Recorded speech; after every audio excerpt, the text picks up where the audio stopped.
బాధల కొరకు ఆశపడుతున్నట్లుగా దేవా నా ప్రాణం నీ కొరకు ఆశపడుతున్నది, జీవంగా దేవుని కొరకు తృష్ణగొనుతున్నదని భక్తులు సెలవిస్తున్నట్లుగా దేవా నాయన అయ్యా నీ వాక్యం ద్వారా నాతో మాత్రం మీరే మాట్లాడి బలపరచుమని తర్వాత మీ ఆత్మర్యం ఉంచుమని యేసయ్య పరిశుద్ధ జ్ఞానం బట్టి వస్తున్నాను తండ్రి.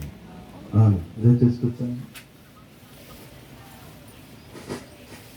కొంచెం దేవుని చూస్తాను.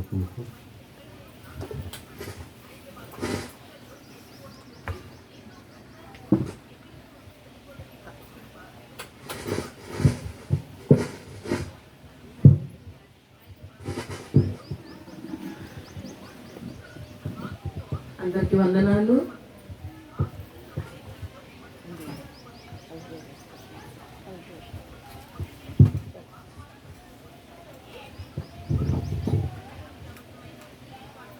మన బైబిల్ గ్రంథంలో నుండి చిన్న మాట చదువుకున్నాం.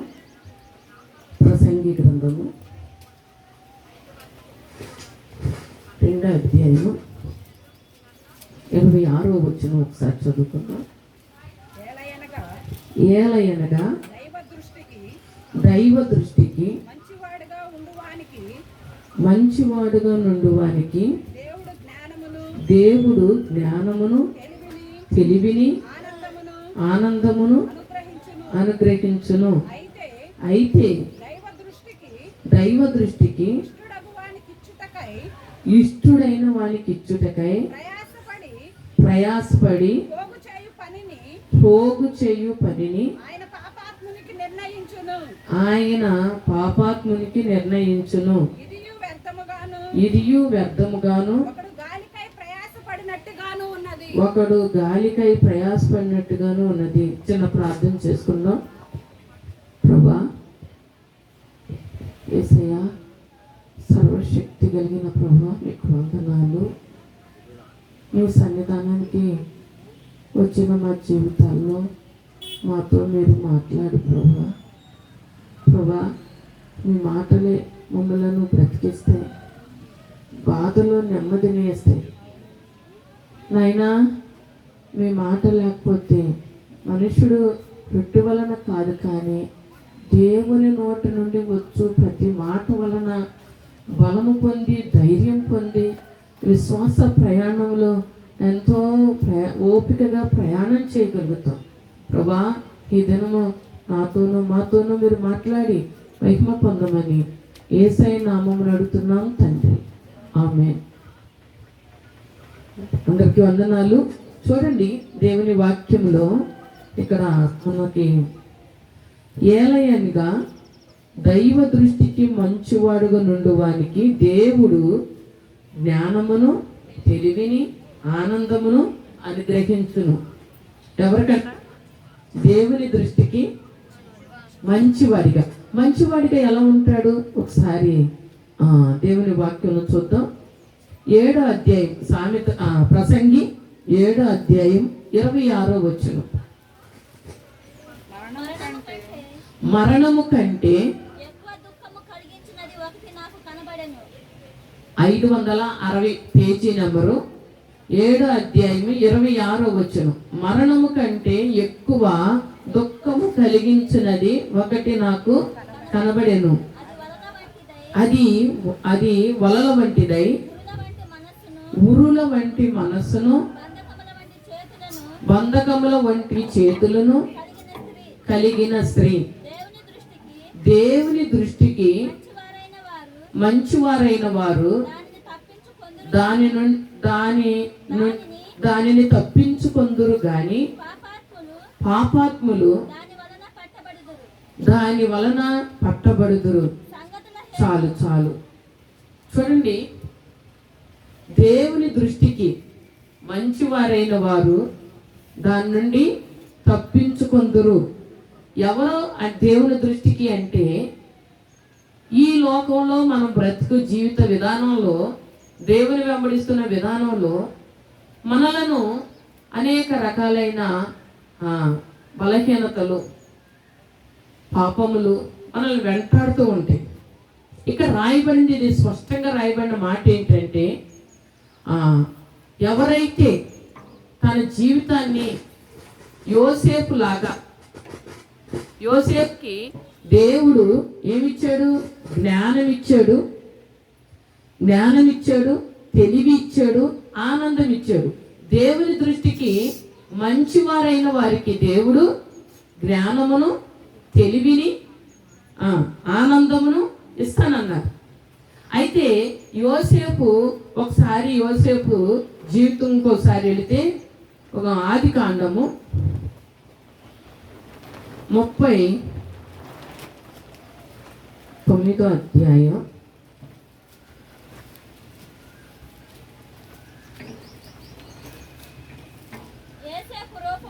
అమ్మా ఒకసారి ఫ్రెండ్స్ 39:9 వచనం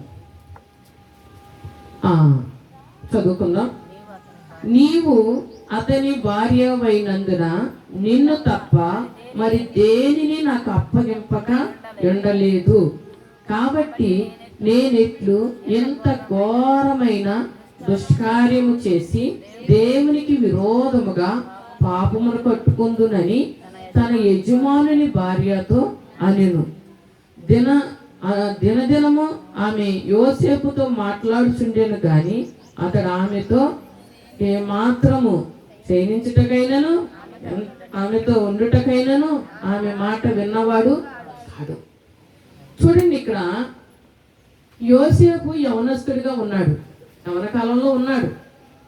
తను ప్రతిదినము పాపము శోధిస్తుంది. తను శోధిస్తూ ఉంటే తను ఏం చేస్తున్నాడంటే దేవునికి భయపడుతున్నాడు. ఎవరికి భయపడుతున్నారు? దేవుడికి భయపడుతున్నాడు. ఏమంటున్నాడంటే, ఎంత ఘోర దుష్కార్యం చేసి దేవునికి విరోధముగా నేను ఎలా పాపం కట్టుకుంటున్నాను? దేవునికి విరోధంగా, ఓ పొతిఫర్ భార్య, నీ భర్తకి విరోధంగా కాదు, నీకు విరోధంగా కాదు, నేను ఎవరికి విరోధంగా పాపం చేసిన వాడిని అవుతున్నాను? దేవునికి విరోధముగా. ఈ భయము మనలను వెంటాడుతూ ఉంటే చాలా దేవుని యొక్క దీవెన పొందిన వారం అవుతాం. ఈ దినాల్లో చాలా మంది దేవుని సన్నిధికి వచ్చినా సరే ఈ యొక్క భయం లేకోకుండా నడుచుకుంటున్నారు. యెహోవా యందలి భయభక్తులే జ్ఞానమనియు దుష్టత్వమును విడుచుటయే వివేచననియు నరులైన వారికి యోబు బాహాటంగా చెప్తున్నాడు. యెహోవా యందలి భయభక్తులే జ్ఞానం. ఇక్కడ యోసేపు దేవుని యందు భయభక్తులు కలిగి ఉన్నాడు, దేవునికి భయపడుతూ ఉన్నాడు. తన దగ్గరికి ఒక సందర్భం వచ్చినప్పుడు దేవునికి విరోధంగా ఎంత ఘోర దుష్కార్యం చేసి నేను ఎలా పాపమును కట్టుకుంటున్నా. అమ్మా, దేవుని సన్నిధికి వస్తున్న మన జీవితంలో ఈ భయము కలిగి ఉన్నాం అనుకో, కొన్నిసార్లంట మనకి కావలసినవి మనకి ఇవ్వటానికంట పాపాత్ములకంట ఆ బాధ్యత ఇస్తాడంట. వాళ్ళంట కూర్చి మూట కట్టి ఎవరికి ఇస్తారంట? దేవుని దృష్టికి మంచి. అక్కడే చదివాం, మనం ప్రసంగిలోనే చదివాం. ప్రసంగి 2వ అధ్యాయంలో మనం చదివిన మూల వాక్యంలో అక్కడ ఏముంది చూడండి. మూల వాక్యంలో ఏలయనగా 26వ వచనం, ఏలయనగా ప్రసంగి 2వ అధ్యాయము 26వ వచనం, ఏలయనగా దైవ దృష్టికి మంచివాడుగా నుండు వానికి దేవుడు జ్ఞానమును, తెలివిని, ఆనందమును అనుగ్రహించును. అయితే దైవ దృష్టికి ఇష్టడగు వానికిచ్చుటకై ప్రయాసపడి పోగు చేయు పనిని ఆయన పాపాత్మునికి నిర్ణయించును. ఐగుప్తు దేశంలో సంపాదించిన ఆ సంపద అంతా కూడా దేవునికి విరోధంగా నేను ఎలా పాపం కట్టుకుందను? ఎంత ఘోర దుష్కార్యం చేసి దేవునికి విరోధముగా. అసలు ఐగుప్తి దేశస్తుడే కాదు యోసేపు, ఐగుప్తి దేశస్తుడే కాదు. పౌలు గారు ఏమంటారంటే ఒకసారి, నేను ఎవరిని రోమా దేశంలో ఉన్న నేను రోమీయుడును, నేను పుట్టుకతోనే రోమీయుడును. రోమా ప్రభుత్వం పుట్టిన వ్యక్తులకి చాలా, ఐగుప్తులకి ఎలాంటి ఆధిక్యత ఉంటుందో రోమాలో ఉన్న పుట్టిన వారికి అప్పుడు ఒక అధికారి అంటాడు, నేను దీని కొరకు చాలా ప్రయాసపడ్డాను అంటాడు. దేని కొరకు? రోమా ప్రభుత్వంలో పౌరసత్వాన్ని సంపాదించుకోవటానికి. ఇక్కడైతే యోసేపు అయితే తను ఒక బానేసే, కానీ సర్వశక్తి కలిగిన దేవుని ఎదుట, భూమి మీద మనుషుల ఎదుట కాదు, దేవుని సన్నిధిలో ఏమంటున్నాడంటే, ఎంత ఘోర దుష్కార్యం చేసి దేవునికి విరోధముగా నేను ఎలా పాపం కట్టుకుందును అంటూ దేవునికి భయపడుతున్నాడు. దేవునికి భయపడుతున్న ఈ వ్యక్తికి దేవుడు జ్ఞానం ఇచ్చాడు, తెలివి ఇచ్చాడు. ఆ దేశంలో ఉన్న సంపద అంతా మూట కట్టి తీసుకుని వచ్చి ఎవరి దగ్గర పెట్టారు? యోసేపు దగ్గర. ఎవరికి అప్పచెప్తారంట? పాపాత్ములకి అప్పగిస్తాడంట. ఎవరి కోసం సంపాదించమని? దేవుని దృష్టికి మంచివారైన వారికి. అమ్మా, దేవుని దృష్టికి మనం దేవుని సంఘంలో ఉన్నాం, దేవుని సన్నిధికి వస్తున్నాం. దేవుని దృష్టికి మంచివారిగా ఉండాలి అంటే ప్రసంగి గ్రంథము 7:26 యోసేపు బాహాటంగా చెప్తున్న మాట ఇక్కడ ప్రసంగి గ్రంథకర్త రాస్తున్నాడు. మరణము కంటే ఎక్కువ దుఃఖము కలిగించినది ఒకటి నాకు కనబడెను, అది వలల వంటిదై ఉరుల వంటి మనసును బంధకముల వంటి చేతులను కలిగిన స్త్రీ. దేవుని దృష్టికి మంచివారైన వారు దానిని తప్పించుకొందురు. చూడండి, ఈ దినాల్లో వివాహం అయిన వాళ్ళు కాదు, వివాహం కాని వాళ్ళు కాదు, అందరూ కూడా ఈ వలలో చిక్కుకుంటున్నారు. ఒకసారి హోషేయ గ్రంథానికి వెళితే అక్కడ ఏమని ఉంటుందంటే, హోషేయ గ్రంథంలో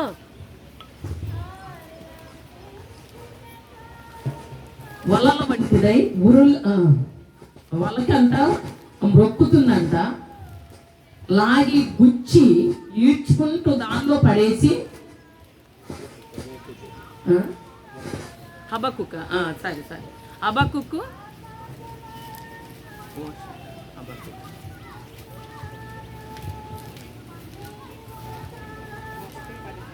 1:15 హబక్కుకు 1:15 చూడండి. 1:15 హబక్కుకు 1:15 చూసుకుందాం, చదువుకుందాం.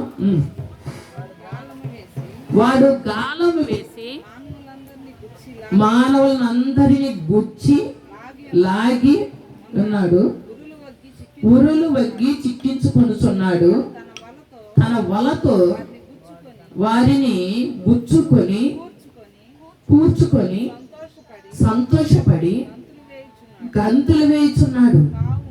కావున వల వలన మంచి భాగమును పుష్టినిచ్చు భోజనమును కలుగుచున్నవని వాడు తన వలకు బలులను అర్పించుచున్నాడు, తన ఊరులకు దూపం వేయుచున్నాడు. వాడు ఎల్లప్పుడూ తన వలలో నుండి దెమ్మరించుచుండవలెనా, ఎప్పటికీ మానకుండా వాడు జనములను హతము చేయుచుండవలెనా. చూడండి, ఇక్కడ అపవాది అయిన వాడు సాతాను ఏం చేస్తున్నాడంట? అందరినీ ఏం చేస్తున్నాడంటే, వాడు గాలం వేసి మానవులందరినీ, నువ్వు యవనస్తుడువా, స్త్రీవా, పురుషుడువా, బాలుడువా, వృద్ధుడువా, నువ్వు ఏ వయసులో ఉన్నా సరే మానవులందరినీ గుచ్చి లాగి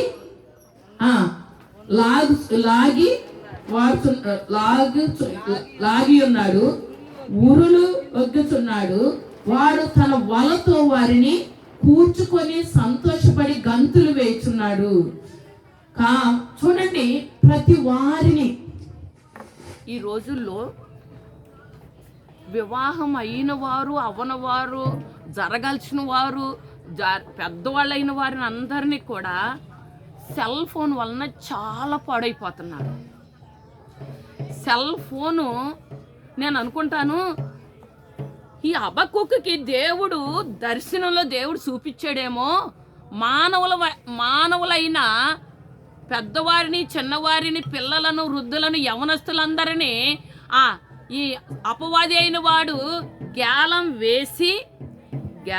వేసి గుచ్చి లాగి తన వలలో వేసుకుంటున్నట్టు ఒకవేళ హబక్కూకుకి దేవుడు ఈ సిచ్యువేషన్ అంతా చూపించాడేమో. కొన్ని వందల సంవత్సరాలు, వేల సంవత్సరాల క్రితమే ఈ ప్రవక్తకు ఇది దేవుడు తెలియజేసాడేమో. గుచ్చి లాగి తన వలలో వేసుకుని దానికి ఏం చేస్తుందంట, మొక్కుతుందంట, బలులు అర్పిస్తుందంట. పిల్లలు సండే స్కూల్లో పాట పాడతారు, నాకు అవన్నీ రావు కానీ సెంచరీ కొట్టే చచ్చినైనా క్యాచ్ కట్టే పోయినా గంగోలైనా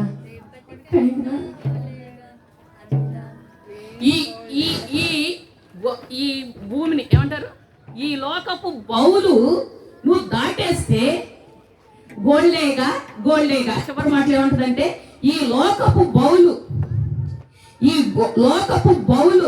అంటే ఈ భూమి బౌలు అంటే ఈ భూమి గుండ్రంగా ఉంటుంది. చాలాసార్లు ప్రపంచ పటం చూసినప్పుడు మనం దాన్ని ఎలా చూపిస్తారంటే ఇదిగో గుండ్రంగా ఉంటుంది కదా. ఈ లోకపు బౌలు నువ్వు దాటేస్తే గోల్డేగా అంటే ఈ భూమి మీద బ్రతుకున్న రోజుల్లో ఈ వలలోనికి నువ్వు వెళ్ళకోకుండా ఎట్టి సందర్భంలోనైనా యోసేపు లాంటి పోరాటమే నీ జీవితంలో ప్రతిదినం ఎదురైనా, శోధించిన, వెంటాడిన యోసేపు ఒకటి అనుకున్నాడు, నేను ఈ యొక్క ఐగుప్తు దేశంలో నేను చచ్చిపోయినా పర్వాలా, సరసాలైనా పర్వాలా, కానీ నేనేమైనా సరే ఈ విషయంలో తల వంచకూడదు, నా జీవితంలో నేను లోబడకూడదు అని ఒక స్థిర నిర్ణయం తీసుకున్నాడు. ఆయన ఏం చేశాడంటే ఈ వలలోనికి ఏంటంట, దేవుని దృష్టికి ఎవరు మంచి వాళ్ళంట, వలల వంటిదై ఉరుల వంటి మనస్సును, బంధకముల వంటి చేతులను, ఉరుల వంటి మనస్సును కలిగిన స్త్రీ. ఉరుల వంటి మనస్సు, వలల వంటిదై ఉరుల వంటి మనసును, బంధకముల వంటి చేతులను కలిగిన స్త్రీ. ఈ యొక్క స్థితిని యోసేపు ఏం చేశాడో తెలుసా అమ్మా? ఎదిరించాడు, జయించాడు. ఏమైనా పర్వాలా, నా దేహంలో ప్రాణం ఉన్నంత వరకు నేను ఏమైపోయినా పర్వాలా, కానీ నేను మాత్రం ఓ పొతీఫర్ భార్య నా జీవితంలో మాత్రం ఎంత ఘోర దుష్కార్యం నేను దేవునికి విరోధంగా నేను చేయలేదు. నా ప్రాణము, నా జీవము నా దేవుడైన దేవుని చేతుల్లో ఉన్నాయి. ఆయనకి విరోధంగా నేను ఈ పాపము చేయలేను. ప్రభునందు ప్రియమైన సంగమా, నీ అనుదిన జీవితంలో దేవుని భయము నిన్ను వెంటాడుతుందా? నీ కుటుంబంలో, నీ హృదయంలో కలవరం ఎందుకుంటుంది? దేవుని దృష్టికి మంచి వైరైన వారికి ఏముంటాయంట? ఇక్కడ ప్రసంగి 2:26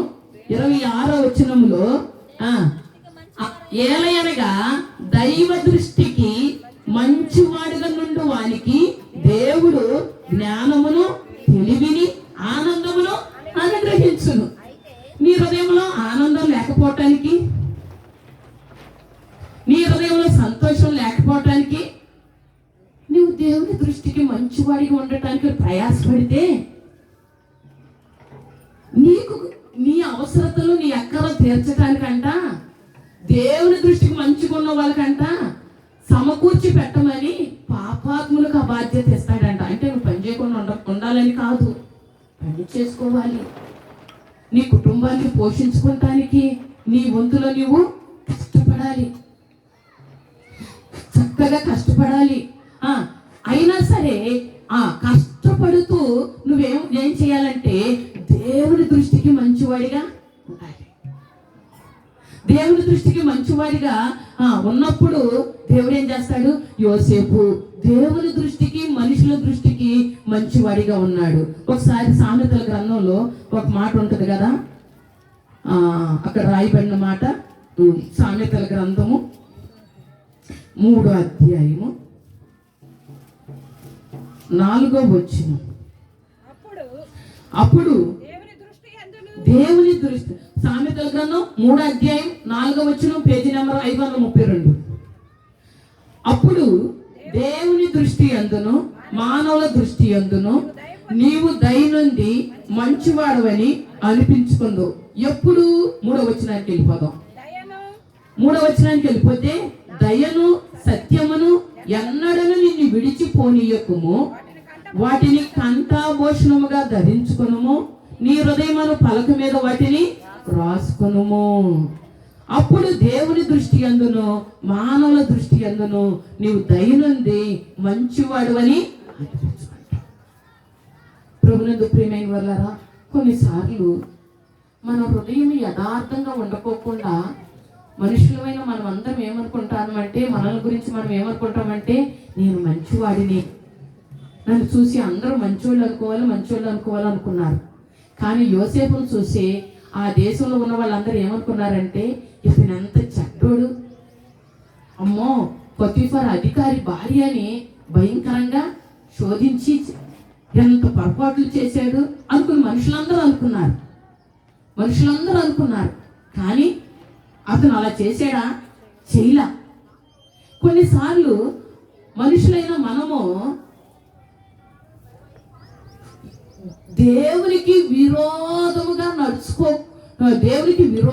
నడుచుకుంటూ మనుషులు నన్ను మంచోళ్ళు అనుకోవాలనుకుంటాం. అది ఎలా? అంతరంగ పరిశోధకుడైన దేవుని దృష్టికి మన జీవితాలను నిత్యము దేవుని భయము కలిగి నడుచుకున్న మనుషుడు ధన్యుడు. దేవుని భయము. ఇక కొన్నిసార్లు దేవుని సేవకులు ఉంటారు, మనం వెళ్ళి ప్రార్థన చేయించుకుంటాం.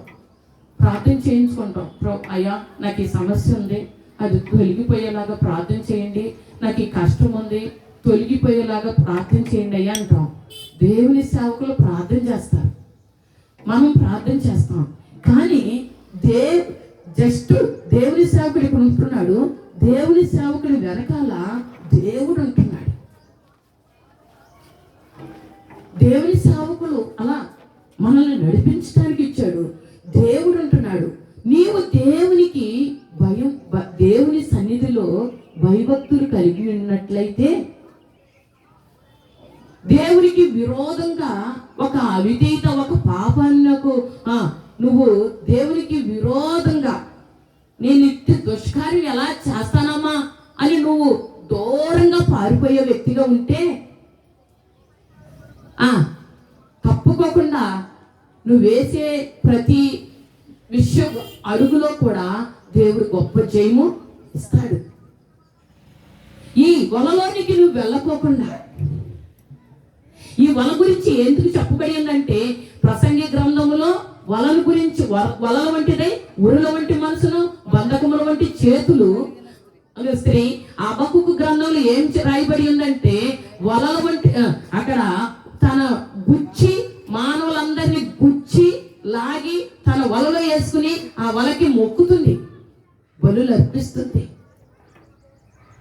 అర్పిస్తుందంట. అపవాది అయిన వాడు సాతానుడు. దేవుని దృష్టికి మంచివారు ఆ వల నుండి తప్పించుకుంటారంట. నీవు ఈ వలలో ఉన్నావా? వల బయట ఉన్నావా? నీవు వలలో ఉన్నావా? అయితే బ్రతుకున్నావు. నేను ఏ బంధకాలైనా సాప కింద నీళ్ళలాగా. కొన్నిసార్లు కొంతమంది యవనస్తుల గురించి నేను వింటున్న మాట ఏంటంటే, పైకి చూస్తుంటే చాలా మంచోళ్ళగా, నా మట్టికి నేను ఈ బిడ్డలందరి కొరకు ప్రార్థన చేస్తూ చాలా ఆలోచన పూర్వకంగా, ప్రభా ఇంకా ఈ బిడ్డలను ఎలా కాపాడుతున్నావు ప్రభా అనుకుంటున్నా. కానీ వారి యొక్క జీవితంలో బ్యాక్గ్రౌండ్ కొంతమంది నాతో మాట్లాడుతూ ఉన్నప్పుడు చాలా బాధపడుతున్నా. అలా ఈ పాప నడవడికి ఎట్టుందమ్మా అని చెప్తున్నప్పుడు నేను చాలా బాధపడుతున్నా. అయ్యో అయ్యో ఎన్నో రాత్రులు పగల్లో ఈ బిడ్డ ఇలా ఉండకూడదు, ఇట్టు ఉండకూడదు, ఇట్టు ఉండకూడదు అని అయ్యో ప్రార్థన చేస్తూ ఉన్నాం. అయినా సరే ఏంటిది వినబడుతున్న మాట ఏంటి? నాకు చాలా కొన్నిసార్లు నేను చాలా బాధపడతా ఉన్నాను. ప్రభునందు ప్రియమైన యవనస్తులారా, నువ్వు నేను బ్రతుకున్నాం, ప్రాణం ఉన్నది. ఒకవేళ ఏదైనా వలలో నువ్వు చిక్కుకున్నట్లు, లేకపోతే వల దగ్గరికి వెళ్ళావా, వల లోపలికి వెళ్ళావా,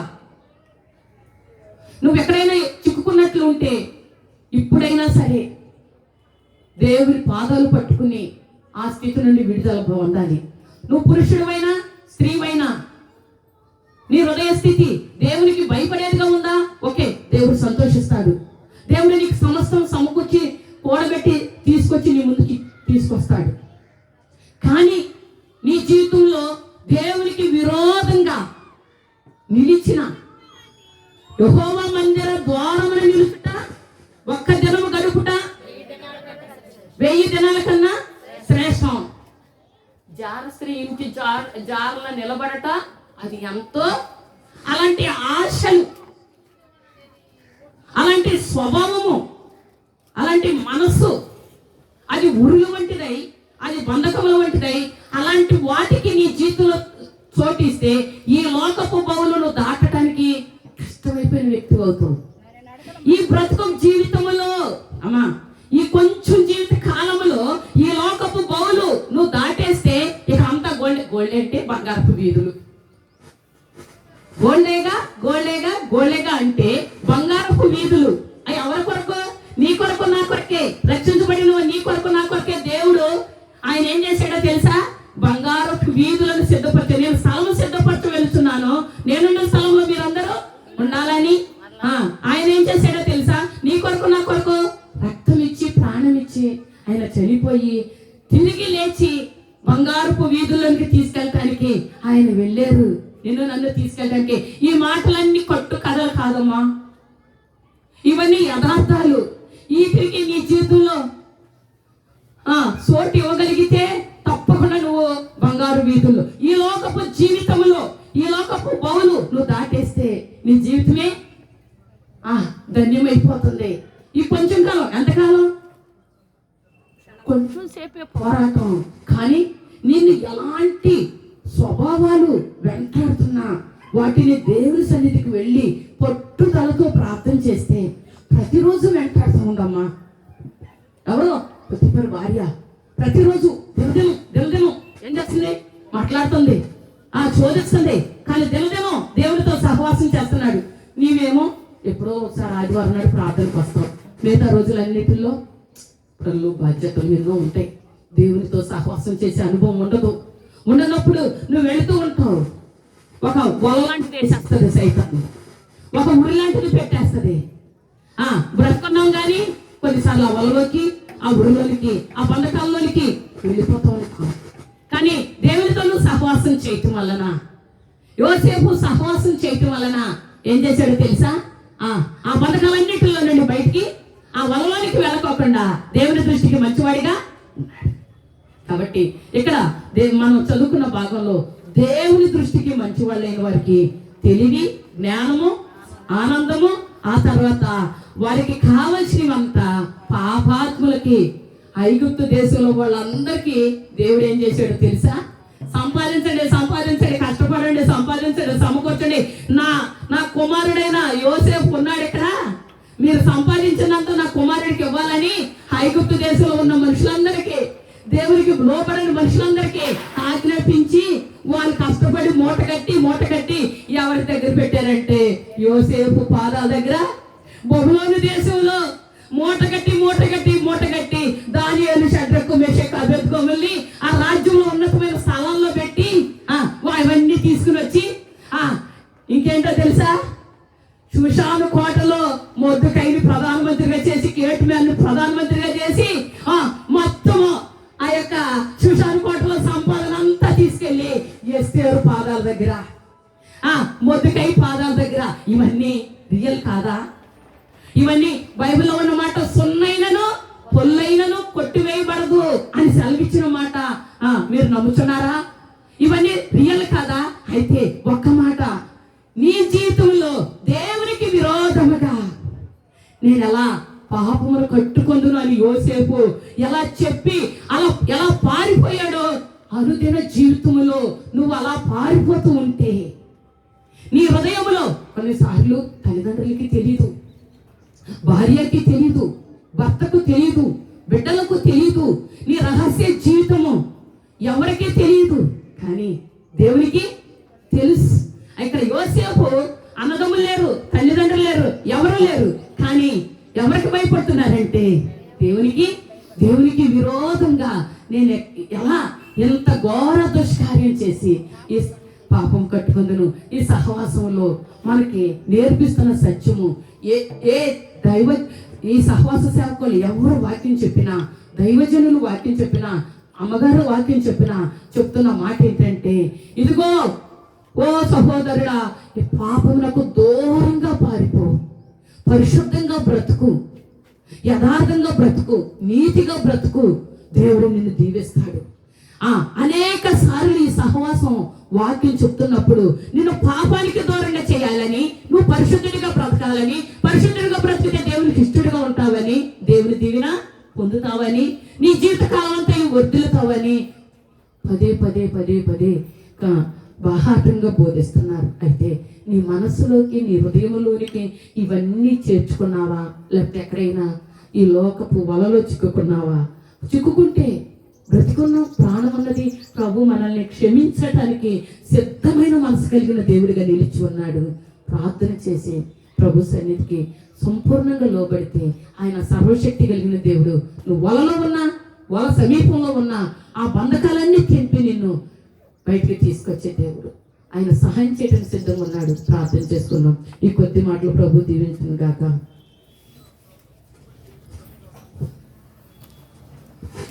ప్రార్థన చేస్తున్నాం. మహాగణుడ మహోన్నతుడ పరిశుద్ధుడైన తండ్రి,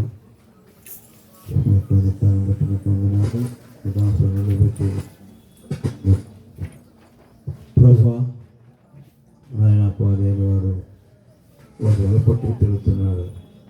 అందరినీ గుర్చిలాగి వలలో చిక్కించుకుని వలవంటి దెమ్మరిస్తున్నాడు. ప్రభా, అయ్యో తండ్రి సహాయం చేయమని ప్రార్థన చేస్తున్నాం.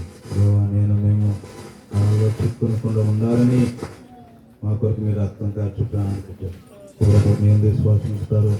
ఎవరిని మాట నమ్ముతారో దేవా వాడికి చిక్కకుండా దేవా మెడుకు ఉండగలుగుతారు, ఆత్మ సంబంధమైన జ్ఞానం కలిగి ఉండగలుగుతారు. కాబట్టి 9 దినాలలో ఆయన పురుషులు, స్త్రీలు, యవనస్తులు, చిన్నవారు, పెద్దవారు అనేకులను వారు పట్టుకుంటున్నారు. దేవా, అనేకమైన పాపంలో ఆయన నెట్టివేస్తూ ఉన్నారు. శరీర సంబంధమైన చిరకు ఆశలకు మనుషులు పడుతూ ఉన్నారు. కాబట్టి కనికరించి ప్రస్తుతించి ఈ పరిస్థితి నుంచి ఎవరు కొనకుండా మీ సంటికి వచ్చిన మేము పోదెక్క తంత్రం ఎరగని వారిగా, గుడ్డి వారిగా ఉండకుండా వెనుకగలి ఉండటం మీ కృప మాకు దాయించండి. మాతో మీరు మాట్లాడాలి. వేసేపు నాన్నబెట్టుకున్నాను తండ్రి. దయచేసి కూర్చోనండి. నాకు వస్తున్న పౌలు గారు తిమోతికి రాసిన మొదటి పత్రిక 2వ అధ్యాయం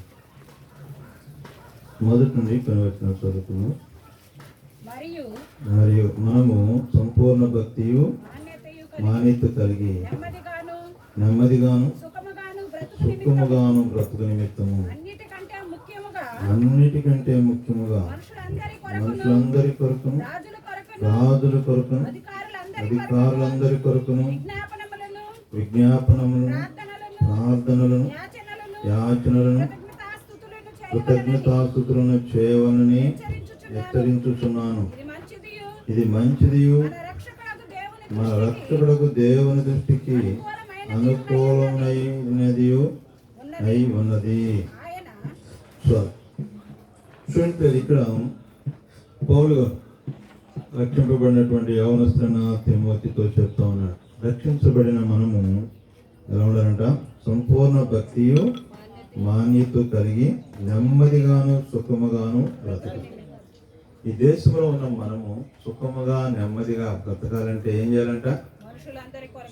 అందరి కొరకు ప్రార్థన, మనుషులందరి కొరకు, రాజుల కొరకు, అధికారుల కొరకు విజ్ఞాపనమును, ప్రార్థనలను, యాచనలను, కృతజ్ఞతాస్తుతులను చెల్లింపవాలని హెచ్చరించుతున్నాను.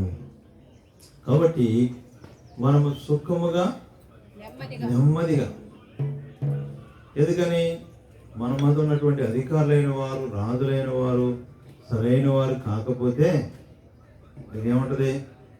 నెమ్మది ఉండదు, సమాధానము ఉండదు, సంతోషము ఉండదు అన్నమాట.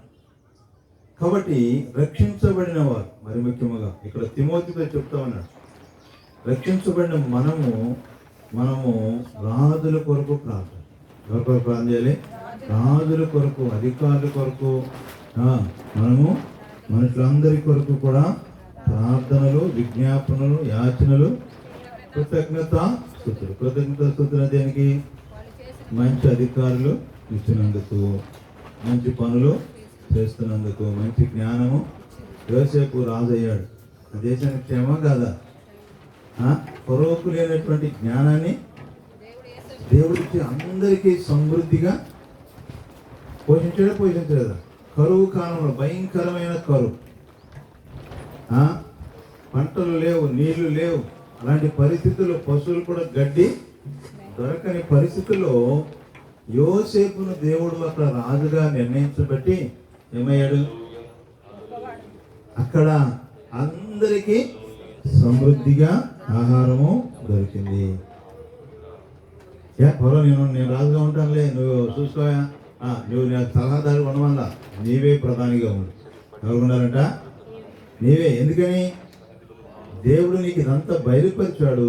నువ్వు దేవుని యొక్క ఆత్మ కలిగిన వాడు కాబట్టి నీవు రాజుగా ఉంటే, నువ్వు ప్రధానిగా ఉంటే దేశానికి మంచిది. ఎవరైనా వచ్చి ఎవరిని పర్మిషన్ అడగాలంట? నిన్నే పర్మిషన్ అడగాలి.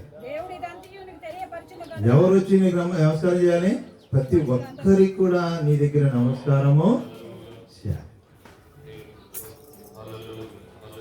కాబట్టి దేవుని సన్నిధిలో భక్తి చేస్తున్న మనము, రక్షించబడిన మన దేశము నెమ్మదిగా ఉండాలి, ప్రజలందరూ నెమ్మదిగా ఉండాలి, సంతోషంగా ఉండాలంటే రక్షించబడిన మనము ఆలోచన చేయాలి. గుడ్డెద్ది వెళ్ళి చేరువబడినట్టు కాదు. రాజంటే ఎలా ఉండాలి, రాజ్యాన్ని పరిపాలించేవారు ఎలా ఉండాలి. మన మణిపూర్లో భయంకరమైన జరిగాయి. ఒక దేశ ప్రధానమైన స్థానంలో ఉన్నవారు ఏం చేయాలి? ఆ దేశంలో నెమ్మదిగా ఎన్ని వందల మంది, వేల మంది చనిపోయారు. స్త్రీలు నగ్నంగా ఆ రోడ్ల మీద పడిపోయి ఉన్నారు. ఎలాంటి అత్యాచారాలు! అలాంటి వారిని మనం బలపరిచినట్లయితే ఇంకా రాబోయే దినాలు ఎలాంటి పరిస్థితులు రాబోతున్నాయి.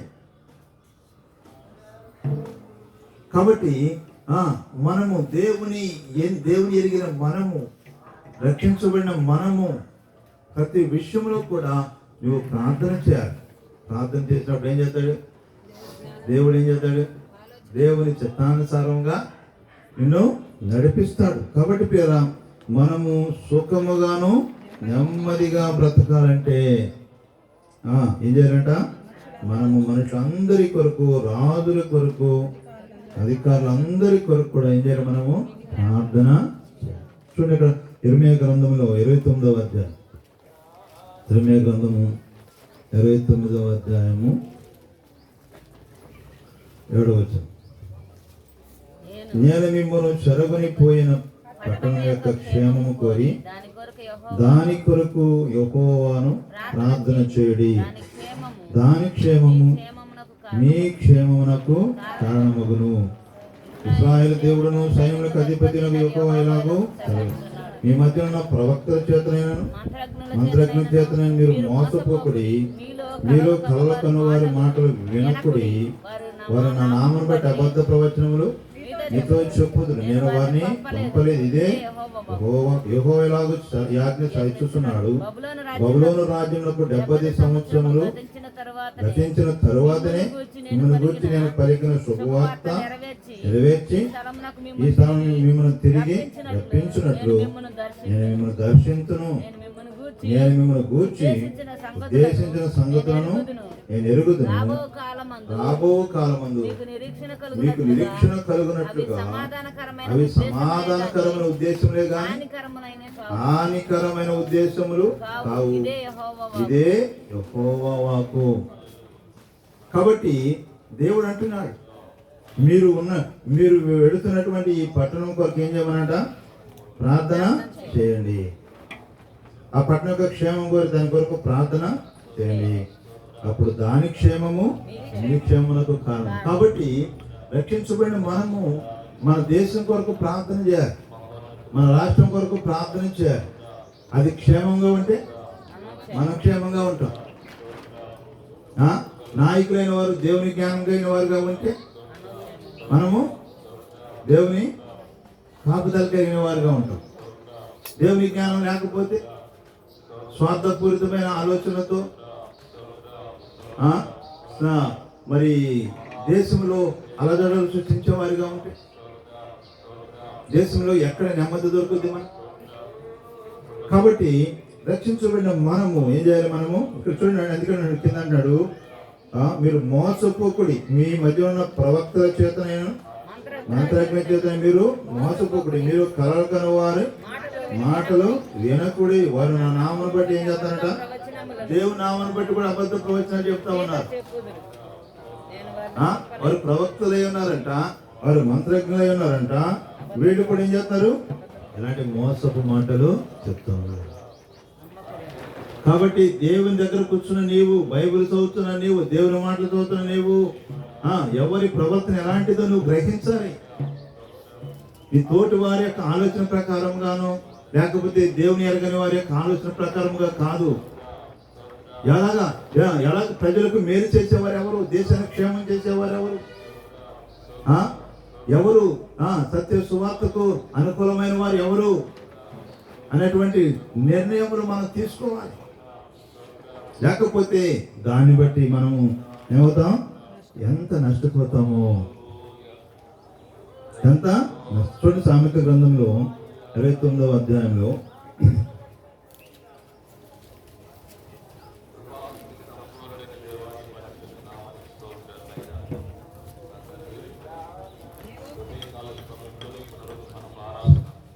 సామెత గ్రంథము 14వ వచనం. ఏ రాజు దరిద్రులకు సత్యముగా న్యాయము తీర్చును, ఆ రాజు సింహాసనము నిత్యముగా స్థిరపరచబడును. అది ఏ రాజు దరిద్రులకు సత్యముగా న్యాయము తీర్చును, ఆ రాజు సింహాసనము నిత్యము స్థిరపరచబడును. కాబట్టి ఏ రాజు దరిద్రులకు న్యాయము సత్యముగా న్యాయము తీర్చును, ఆ రాజ సింహాసనం ఏమవుతుంట? నిత్యముగా. 4వ వచనం కూడా చదవండి. న్యాయము జరిగించుట వలన రాజు దేశమునకు క్షేమము కలుగజేయము, లంచములు పుచ్చుకున్నవాడు దేశమును పాడు చేయు. కాబట్టి రాజు అనేవాడు న్యాయము జరిగించేవాడుగా ఉండాలి. రాజు అనేవాడు సత్యమును బట్టి ఏం చేయాలంట? న్యాయం తీర్చేవాడుగా ఉండాలి. ఏ రాజు దరిద్రులకు లేకపోతే పేదవారికి న్యాయం చేస్తాడో అలాంటి వారి యొక్క సింహాసనం ఏమిటంట? స్థిరపరచబడుతుంది. కాబట్టి పేరా దేవుని సన్నిధిలో ఉన్న మనము, రక్షించబడిన మనము ఎవరు ఎలాంటి వారు? ఒక అన్నాడు పౌలు గారు, అంటాడు ఆత్మీయ గురించి అంటాడు, ఆత్మానుసారం ఏం చేయాలంట? అన్నిటి వివేచించాలి. కొన్నిసార్లు నీవు అభిమానాన్ని బట్టి నన్ను బాగా చూసుకుంటున్నాడులే, లేదా నన్ను బాగా చేస్తున్నాడని చెప్పి నువ్వు ఆకీష్ రాజులాగా దావీదు ఏం చేశాడు? దావీదు ఎవరితో చేతులు కలిపాడు? శత్రువులతో చేతులు కలిపాడండి. ఎవరితో? దేవుని ప్రజలకు శత్రు ఎవరు? ఫిలిస్తీన్లు. ఎవరు? ఫిలిస్తీన్లు. ఆ ఫిలిస్తీన్లు రాజు చెంతకు చేరాడు, ఆకీష్ రాజు చెంతకు చేరి అప్పు ఆయనకి ఎంత వీర విధేయుడిగా ఉన్నాడండి. ఏమయ్యా దావీదు, నాతో పాటు ఇశ్రాయేలు మీదకి యుద్ధానికి వస్తావా అంటే ఏమన్నాడు? ఓకే అయ్యా, నీ మాట నేను ఎప్పుడు కాదన్నాను అన్నాడు. సరే రా అని అంటే వాళ్ళు అక్కడ ఉన్నటువంటి సైనికులు ప్రజలందరూ ఏమన్నారు?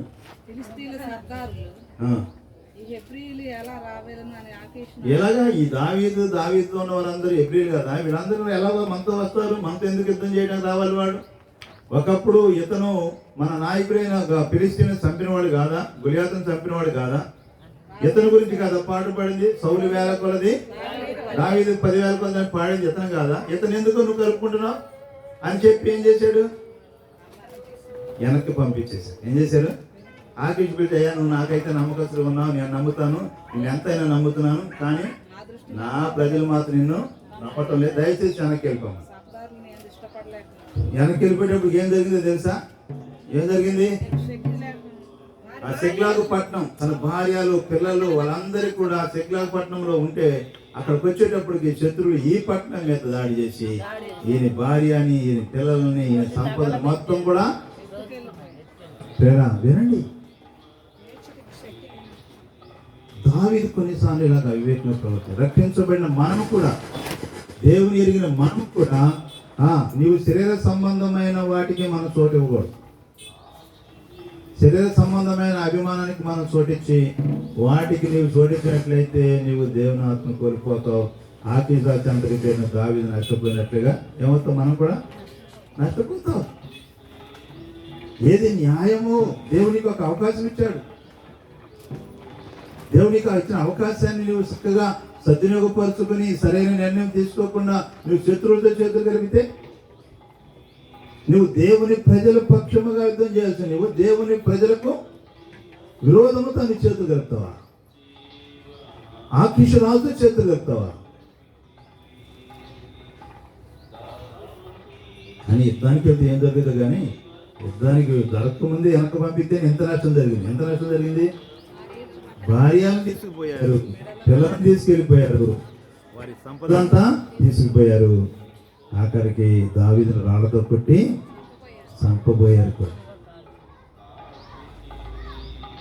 కాబట్టి ప్రభునందు ప్రియమైన సహోదరి సహోదరుడా, దేవుని ప్రజలమైన మనము చాలా జ్ఞానం కలిగి ఉండాలి. దేవుని యొక్క ఆత్మను నువ్వు పోగొట్టుకునే వ్యక్తిగా ఉండకూడదు. మనుషులు ఆలోచించకూడదు.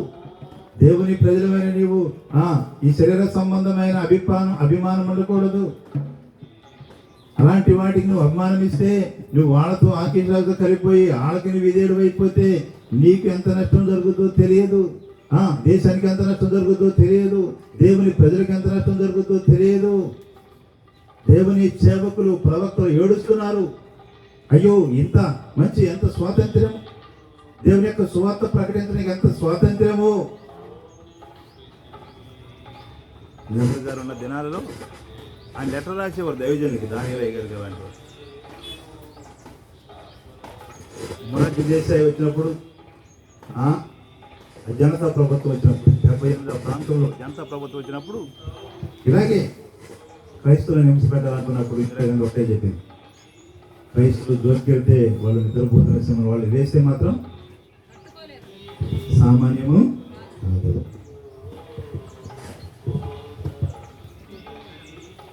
కాబట్టి పేరు దేవుని యొక్క సన్నిధిలో మనము దేవుని ప్రజలమైన మనం మన దేశం క్షేమం కొరకు ప్రార్థన చేయాలి. రక్షించబడిన మనమంది ఇక్కడ అన్నాడు, పౌలు గారు అంటున్నాడు, రక్షించబడిన తిమోతితో, యవనస్తున్న తిమోతితో మాట్లాడదు. ఏమన్నాడు? మన సంపూర్ణ భక్తియు మాన్యత కలిగి సుఖముగా నెమ్మదిగా బ్రతుకు నిమిత్తం ఏం చేయాలంట? మనుషులందరి కొరకు, రాజుల కొరకు, అధికారులకు. ఎందుకని? అపవాది వారిలో దూరి నీకు నెమ్మది లేకుండా నెమ్మది లేని చట్టాలు చేశాడా? ఏముండదు, నీకు నెమ్మది ఉండదు. కాబట్టి నీవు వారి కొరకు ప్రార్థన చేయ. నమ్మకస్తులైన అధికారులు, దేవుని యొక్క సువార్తకు అనుకూలమైన వారి కొరకు ప్రార్థన చేయాలి. ఇప్పుడంతా ఒక విధానం తీసుకొస్తున్నారు. ఎక్కడ చూసినా గడప దాడితేనే, గడప లోపలేమో కులం అంటాం, గడప దాడితేనేమో హిందువులం అంటాం.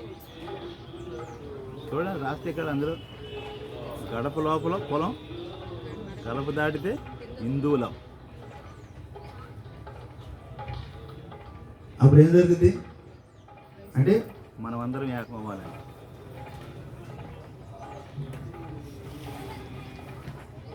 కాబట్టి పేద సరైన నాయకత్వం మన దేశానికి కావాలి.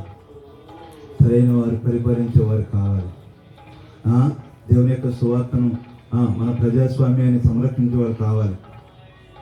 ఇప్పుడు ఇంకొకసారి కానీ బీజేపీ వస్తే రాజ్యాంగాన్ని మార్చేస్తారు. రాజ్యాంగాన్ని ఇప్పుడే ఒక 300 మంది ఆ హిందువులు పెద్దలందరూ కలిసి కూర్చుని రాజ్యాంగాన్ని తయారు చేస్తున్నారు. వారి కానీ ఈసారి అధికారంలోకి వస్తే పేదవారికి అలాంటి వారికి న్యాయము లేదు. కాబట్టి పేరా దేవుని సన్నిధిలో భక్తి చేస్తున్నాం మనము. నీవు ప్రార్థన చేయాలి. రక్షించబడి నీవు దేశం యొక్క క్షేమం కొరకు, నీవున్న ఈ పట్టణం యొక్క క్షేమం కొరకు నీవు ప్రార్థన చేయాలి. అది అప్పుడేమవుతుందంట, అది నీ క్షేమమునకు దారితీస్తుంది. కాబట్టి రక్షించబడిన మనము మౌనంగా నాకెందుకులే, నా ఓటు నేనేస్తే సరిపోదు అనుకోవద్దు. నీవు ప్రార్థన చేయాలి. సరైన నాయకులు ఎవరు, పేదలకు న్యాయం చేసేవారు ఎవరు? ఇప్పుడు ఈరోజు ఇదివరకు గుండె జబ్బుతో పడుతున్న వాళ్ళు కాదు, ఇవాళ ఆరోగ్యశ్రీ ఇలాంటి విధానం తీసుకొచ్చి ఎంతమంది పేదలకు న్యాయం జరుగుతున్నాయి. 108 ఇట్లాంటి అని పెట్టి తీసుకొచ్చి ప్రభుత్వానికి ఎలా న్యాయం జరుగుతున్నాయండి? పేద ప్రజలకండి. లేకపోతే అర్ధరాత్రి కూడా వస్తే మనం ఫోన్ చేస్తే 2,000 రూపాయలు 1,000 రూపాయలు అడిగేవారు. కాబట్టి దేవుని సన్నిధిలో మనము పేదలను ఇక్కడ ఏమన్నాడు, దరిద్రులకు సత్యముగా న్యాయము తీర్చు, నువ్వు ఆరాధు సింహాసనము నిత్యము స్థిరపరచబడును. న్యాయమును జరిగించడం వలన రాజు దేశానికి ఏం చేస్తంట, క్షేమము తెలియజేస్తాడు. కాబట్టి న్యాయము జరిగించు రాజు. కాబట్టి మనము ఈ యొక్క మంచి ఒక నిర్ణయం తీసుకోవాల్సిన సమయం. నీవు దేవుని సన్నిధిలో ప్రార్థన చేసి ఏది న్యాయం, రక్షించబడిన నీవు ఏది న్యాయము. ప్రతి ఒక్కొక్క కులానికి ఒక్కొక్క పార్టీ పెట్టారు. ఒక్కొక్కరికి ఒక పార్టీ ఉంది తెలుసా, ఒక్కొక్కరికి ఒక పార్టీ ఉంది. కాబట్టి ఏ కులం పార్టీ ఆ కులం బలపరిస్తే ఎవరు నాయకులు అవుతారు?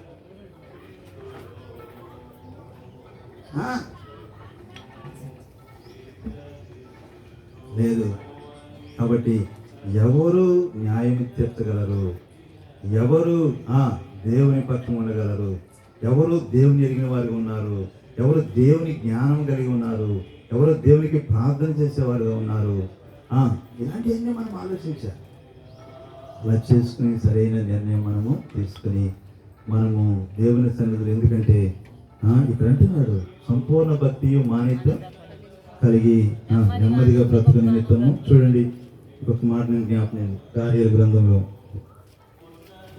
4వ అధ్యాయం.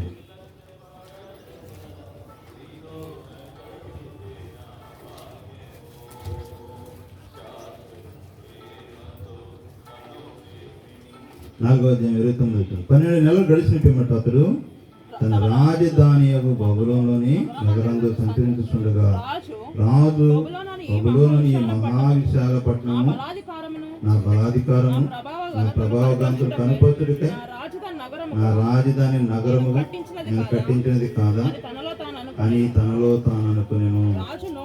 రాజు నోట ఈ మాట ఉండగా ఆకాశం నుండి ఒక శబ్దం వచ్చింది. ఏదనగా రాజుకు నెబుకద్నెజరు, ఇది నీకు ప్రకటన, నీ రాజ్యము నీ యొద్ద నుండి తొలగిపోయింది.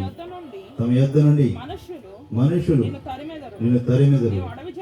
నీవు అడవి జంతువుల మధ్య నివాసం చేసు పశువుల వలె గడ్డి మేచుదవు.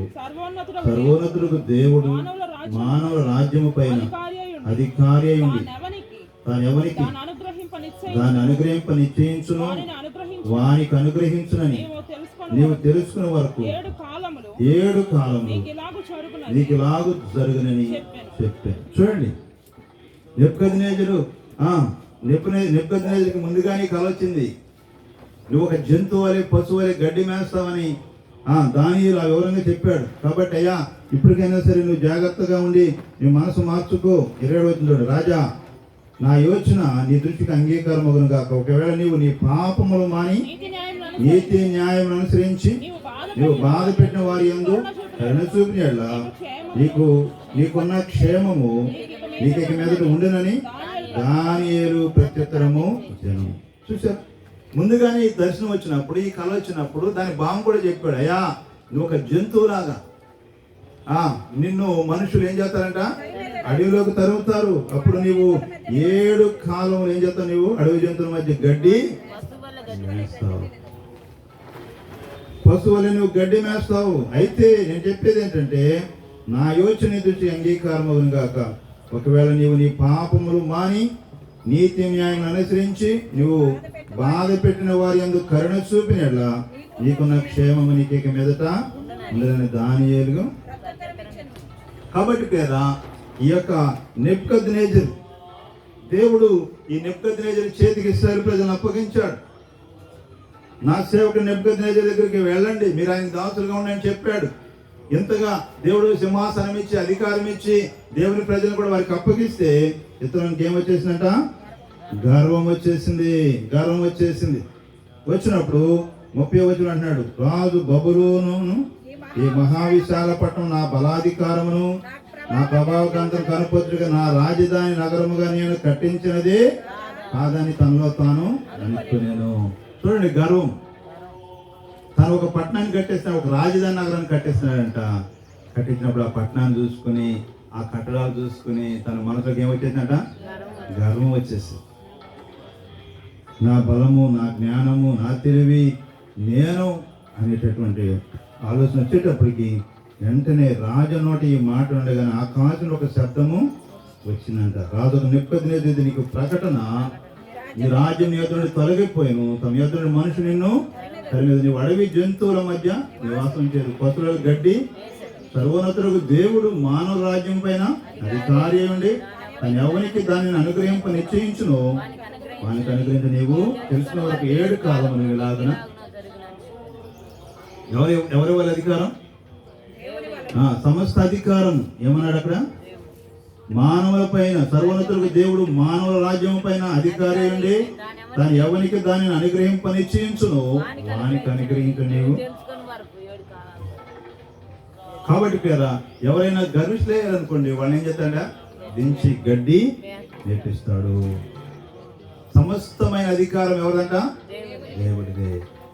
దేవుడే మన పైన అధికారి అయినాడని, దేవుడు మనకి ఇచ్చిన అధికారం, లేకపోతే నీకు ఇచ్చినటువంటి విద్య, లేకపోతే నీకు ఇచ్చినటువంటి ఉద్యోగం, నువ్వు ఏ స్థానంలో ఉన్నా సరే సమస్తం ఎవరు అనుగ్రహించాలనుకోవాలి? నా బలము, నా విద్య, నా బలము, నా డబ్బు, నేను చదువుకున్నా. అలాంటి అతిశయం వచ్చిందనుకోండి, ఎక్కడికి వెళ్ళిపోతావు? మళ్ళీ పాతాళానికి వెళ్ళిపోతావు. తను తగ్గించుకున్నవాడు ఏం చేస్తాడంట? తెలుసుకుంటాడు. ఏం తెలుసుకున్నవాడు? కాబట్టి ప్రేమ సహోదరి సహోదరు, కాబట్టి నెబుకద్నెజరుకు ముందుగానే హెచ్చరించినప్పటికీ కూడా మానవ స్వభావము, ఆ గర్వము దాన్ని విడిచిపెట్టిన వాడిగా. కాబట్టి ప్రేరా దేవుని యొక్క దేవుని ఎరిగిన మనము రక్షించబడిన మన జీవితంలో మన దేశం యొక్క క్షేమము మన మీద ఆధారపడాలి. ఎవరి మీద ఆధారపడింది? దేవుని బిడ్డల మీద ఆధారపడి ఉంది. అక్కడ ద్వితీయోపదేశ దినవృత్తాంత గ్రంథంలో 7వ అధ్యాయం 14 అంటాడు. అక్కడ 2వ దినవృత్తాంత గ్రంథము, నా పేరు పెట్టబడిన నా జనులు తమ తాము తగ్గించుకొని తమ చెడు మార్గములను విడిచి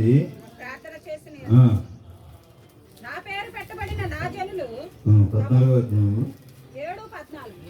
7వ అధ్యాయం 2వ దినవృత్తాంతంలో 7వ అధ్యాయం 14 చూడండి. నా పేరు పెట్టబడిన నా జనులు తమ తాము తగ్గించుకొని ప్రార్థన చేసి నన్ను వెదకి తమ చెడు మార్గం విడిచిన ఆకాశం నుండి నేను వారి ప్రార్థనను విని వారి పాపములను క్షమించి వారి దేశమును స్వస్థపరచుదును. ఈ స్థలమందు చేయబడు ప్రార్థన మీద నా కనుదృష్టి నిలుచును, నా చెవులు దానిని.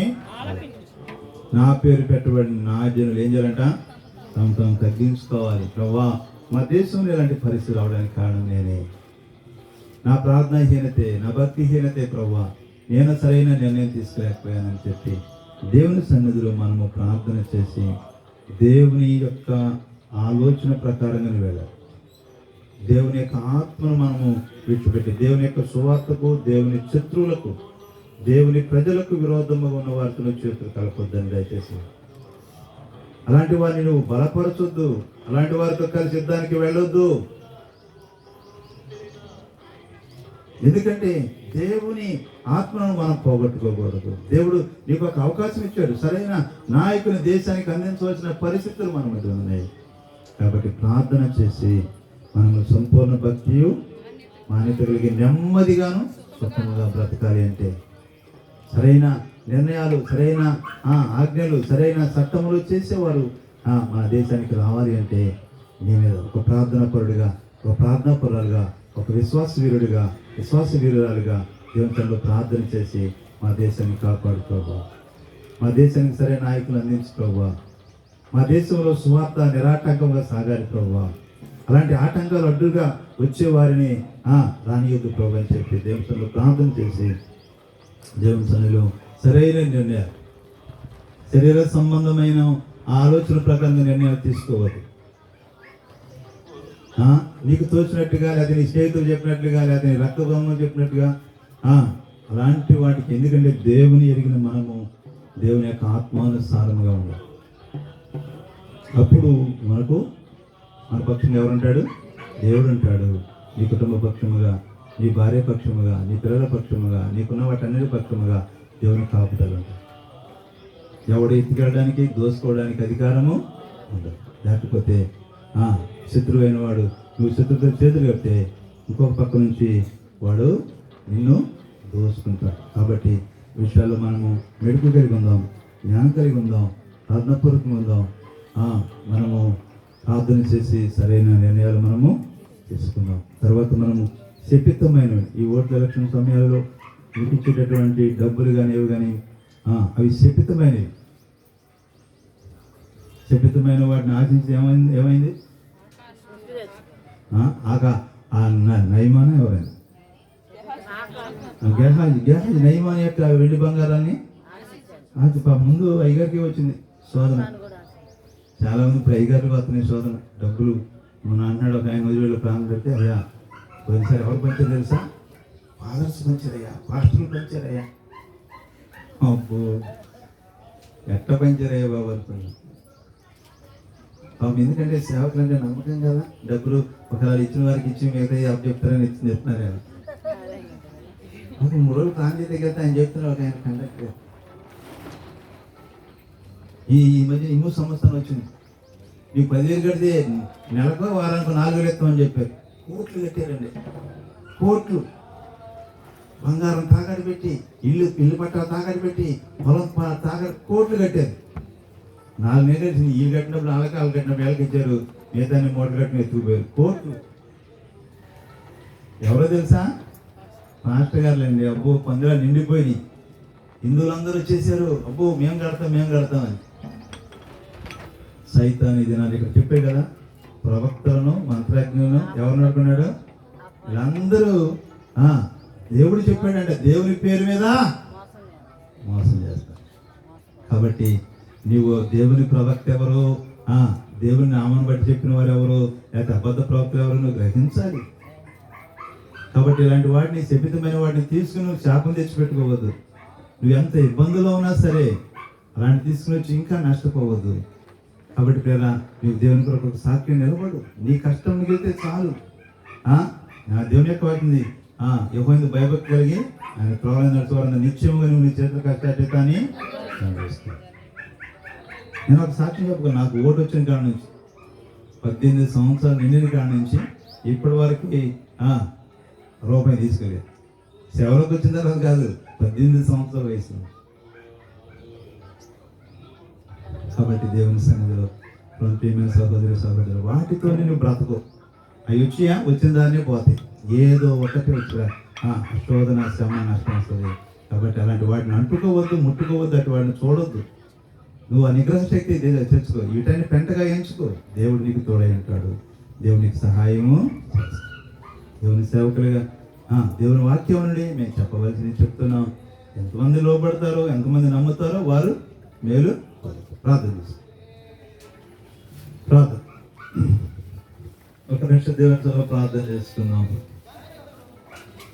సంపూర్ణ భక్తియు మాన్యతయు సుఖం కలిగి సుఖంగా నెమ్మదిగా బ్రతుకు నిమిత్తము తిమోతితో చెప్తా ఉన్నాడు పౌలు గారు. అయ్యా తిమోతి, యవనస్తుడా, నువ్వు సుఖంగా నెమ్మదిగా బ్రతకాలంటే రాజుల కొరకు, అధికారుల కొరకు ప్రార్థన చేయి.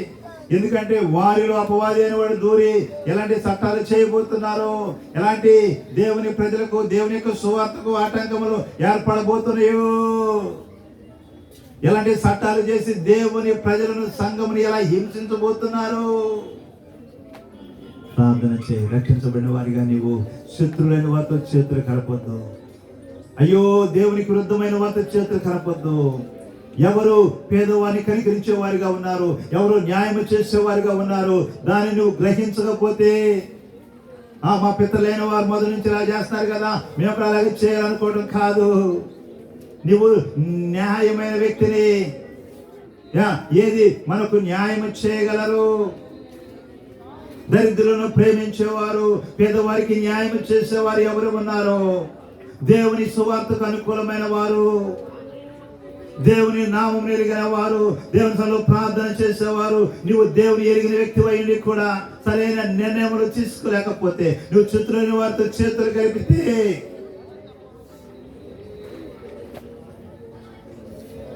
ప్రార్థన చేస్తున్న ప్రభువా నన్ను క్షమించిన ఆయన, కొన్నిసార్లు శపితమైన వాటిని నేను ఆశిస్తున్నాను, అలాంటివి నాకు వద్దు ప్రభువా.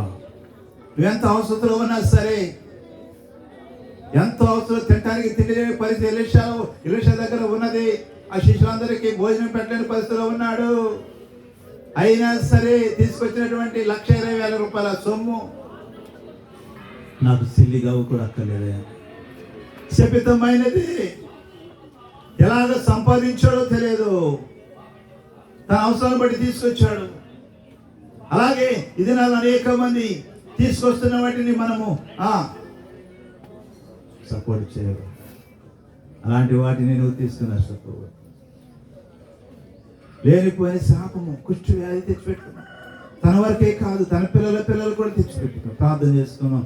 ప్రభువా నన్ను క్షమించు, నాకు ఆత్మ సంబంధమైన జ్ఞానం దయచేయి ప్రభువా.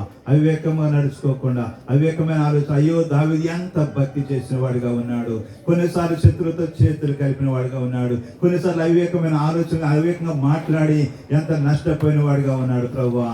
నాయన, కొన్నిసార్లు నేను కూడా ఇలా అవివేకంగా మాట్లాడుతూ ఉన్నాను, అజ్ఞానంగా మాట్లాడుతున్నాను, శత్రువులతో చేతులు కలిపే వ్యక్తిగా ఉన్నాను. అది నాకు నష్టం కదా ప్రభువా, నన్ను క్షమించు ప్రభువా. అయ్యా, నీ వాక్యానికి నేను లోబట్టుకు నాయన, నీ ఆత్మకు చోటిచ్చేవారిగా, అయ్యా నీ ఆత్మ నేను పోగొట్టుకునే వారిగా ఉండనియొద్దు నాయన. అయ్యా, శత్రువులతో చేతులు కలిపేవారిగా ఉండనియొద్దు నాయన. అయ్యా, నీ సువార్తకు విరోధముగా చేతులెత్తే వారిగా ఉండనియొద్దు ప్రభువా. నన్ను క్షమించు నాయన. అయ్యా, నిరాటంగా నీ పని సాగాలి నాయన. అయ్యా, నీవు సువర్ణం నాయన. అయ్యా, మా కొరకు రక్తం కాచి ప్రాణం పెట్టి నాయన మమ్మల్ని అందరూ రక్షించడానికి నీవు అయ్యా తిరిగి లేచినావు. కానీ నాయన, అయ్యా నాయన నా తండ్రి, ఈ యొక్క సువార్త పరిచర్యను సజీవంగా సమాధించాలనుకున్నారు. కానీ ప్రభా, అనేకులు ప్రాణం పెట్టి రక్తం కాచి అయ్యో ఈ సువార్త కొరకు ఎంతమంది త్యాగాలు చేశారు ప్రభువా. నాయన, నా మటుకు నేను, మా మటుకు మేము ఈ సువార్త ఆటంకముగా, అవరోధంగా, విరోధంగా పోరాడుతున్న ప్రతి నాయన అయ్యా నా తండ్రి, వాటిని ఎదిరించడానికి శక్తివంతులుగా చేయండి నాయన. దేవాన తండ్రి, మీరే సహాయం చేయండి నాయన. అయ్యా, మా దేశ క్షేమం కొరకు ప్రార్థన చేయమంటున్నారు. అయ్యా, మా దేశ క్షేమం యొక్క ప్రార్థన చేస్తే అది మాకు క్షేమం నాయన. మా నాయకుల కొరకు ప్రార్థన చేస్తే అది మాకు క్షేమం. మంచి నాయకులు వస్తే మాకు క్షేమం ప్రభువా. అయ్యా, సహాయం చేయండి. కొంతమంది స్వార్థముగా వారిని వారు అయా నా తండ్రి నాయన అయ్యా పోషించుకోవడానికి, కాపాడుకోవడానికి ఇలాంటి అయా పరిస్థితులు మనుషులు వస్తూ ఉన్నాయి.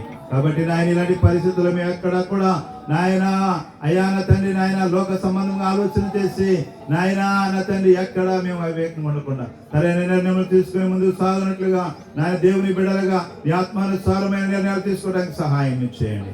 కొంతమంది నాయన ప్రవక్తలుగా, మంత్రజ్ఞులుగా ఉన్నారు, కానీ అయ్యో నా నామం పేట వారు అబద్ధ ప్రవచనాలు చెప్తా ఉన్నారంటున్నారు. అలాగా నాయన నువ్వు వెళ్ళొద్దు, బబులోనికి వెళ్ళవద్దు, యెరూషలేముకి అయ్యా ఐగుప్తుకి వెళ్ళండి అంటున్నారు ప్రభువా. అలాంటి నాయన వారి మాటలు మేము విని నష్టపోకుండా అయా నా తండ్రి నాయన అలాంటి వారు ఐగుప్తుకు వెళ్ళి వారు అందరినీ కూడా సర్వనాశనం చేశారు ప్రభు. తండ్రి నాయన అయా నా తండ్రి కనికరించి కృప చూపించిన ఆయన మేము నాయన అయా నా తండ్రి మా దేశ క్షేమము కొరకు, మా పట్టణ క్షేమము కొరకు, మా క్షేమము కొరకు మేము ప్రార్థన చేయడానికి, సరే నిర్ణయం తీసుకోగలిగిన వారు ఉండడానికి నీ కృప మాకు దయచేయండి. మీరే మాకు తోడుగా నడిపించమని యేసయ్య పరిశుద్ధ నామమున బట్టి అడుగుతున్నాం తండ్రి.